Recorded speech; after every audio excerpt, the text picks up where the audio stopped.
We're gonna start our submission from the guard over here, the Brabo choke submission. So I could work in front here. I do the first technique, then I would get control and work on my way fast. I just could go for the second one, then we did the deep guard because I'll be able to kick the leg back and connect my knee with the hips over here. I'm gonna connect my knee with the hips. I'm gonna start working the cross face control over here. Then, but now, my knee hits already out over there. That's what I need, right? If he's close over here with my knee, I can use my elbow. I can just push into my hand. I'll be fine. Now I gotta make sure I'm gonna start working the lapel, set up my choke over here. So I do have my pressure already. I'm gonna stay here as low as I can, and I'm gonna start opening this lapel little by little. So what I want to do, I want to open as much as I can to feed the lapel. And now I'm gonna start bringing my elbow to me. Alright? Why? I'm gonna make sure I'm gonna work in the lapel to transition to get the lapel with my other hand. If I don't have enough lapel, I'm gonna have hard time to do it. So that's why I'm gonna pull the lapel as much as I can. I'm still have a lot there, my shoulder pressure. I can just turn now. I'm gonna set my base, so I can just connect over here to make sure I'm not gonna break any side. So if I turn, it's fine, but I don't want to fight with his knee if he try to kind of like, bring it inside. So just to make sure I'm safe here, I'm gonna connect my grip on the hips, and now I can turn and bring my knee in that position, have my knee on top of his leg. But the thing over here is, I'm gonna try to stay as low as I can. I'm not gonna keep my posture over here. I'm gonna stay really low, and now is the time to turn. Now is the time to pull the lapel. Look how I'm pulling, forcing to the side. That'll be easy for me to work on my transition. I'm gonna bring my hand. I'm gonna get the control, pump this up, but I also use my elbow pressure over here on top of his chest to keep his back flat. What I don't want to let happen over here is let him bring my arm that way and maybe control the back in the back of my shoulder and start working the sweep. So that's why once you're here, I'm gonna make sure that I'm starting using my arm over here.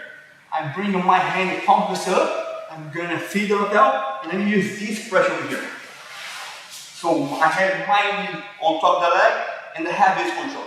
So the first variation here, we're gonna work the choke where I'm gonna be able to control, just like get the knee control. I don't need to have my time side over here. I don't want to waste my time. But what I want to do, look, I'm just gonna connect my hand, the blade of my hand over here. I'm gonna grab the knee, and then now I'm gonna start submission over here. So once I'm working my submission, as I'm pulling him to me, if I put in my weight forward, he's going to reverse me. Maybe I'm ready to finish one thing at the bottom, but I don't want to take the risk. So what all I want to do is to keep that pressure. I'm gonna connect my hand. I'm gonna grab the knee. As I'm pulling him to me, look how I'm gonna take a little bit his back off the mat, and also I'm gonna start using my knee pressure to adjust the choke. I'm not gonna stay over here. I know I do have a pretty good base, but he's still reversing. But as I'm pulling him to me, I'm gonna turn my knee to be able to finish. And we're gonna stop over here. I could also drop my knee. What I cannot do, I'm gonna tell you guys. So over here, I can start from here as I mentioned before. We can start on the deep half guard as I'll be able to just like turn my hips, kick my leg, and connect my knee with his hips. I'm going for the cross face control. I'm bringing my elbow to me first to use my shoulder pressure. I'm going to start working to open the lapel over here. I'm going to feed the lapel. Attention that I had the lapel here. And now I'm going to start to pull to me. That way, once I change my hips position to drop my knee on top of the leg, I'll be able to find the lapel over there. So I always like to compress it over here just in case if look, he's gonna try to bring that up. I'm gonna control there. I'm just like turning my position, and here I am already. So as you can see, I don't have my posture all the way up. I don't want to expose the arm, not that I have too much risk, but I'm gonna stay as long as I can. Now I'm just gonna start working to bring my hand, feed the lapel. I have my elbow pressure on top of the stretch over here, and now I'm gonna work on my way to get the core control. What I cannot do over here, not that I cannot do. I could, but there's a high chance I need to turn face me. So for this stroke over here, some people think, okay, I'm gonna pass. No, I think it's better to finish from here. I have my foot inside my knee on top of his leg. I can even connect my knee on the hips, but I don't want to pass as I'm choking because he's gonna turn face me.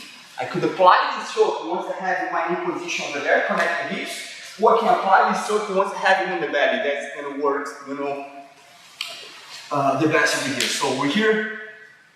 Once I have my other position, I'm just gonna work on my way to get the gi. I'm just gonna connect my hand over there.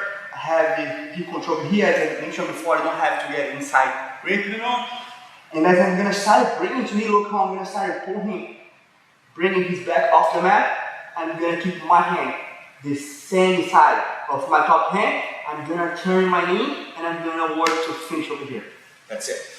See one more time, the angle.